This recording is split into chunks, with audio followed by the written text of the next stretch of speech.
Hi everyone, welcome to Commerce Simplified.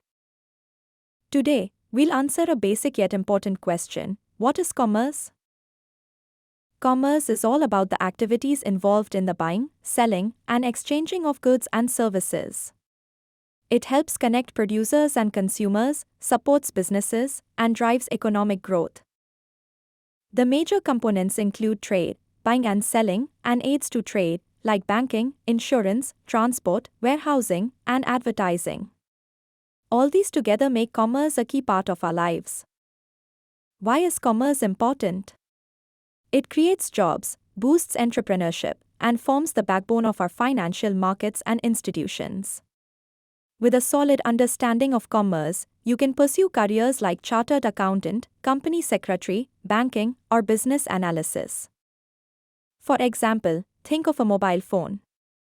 From manufacturing to sales, transport, advertising, retail, it crosses many stages, each an element of commerce. Don't forget to subscribe and hit the bell icon for more simple commerce explanations. Drop your questions in the comments. Let's make learning easy and fun together.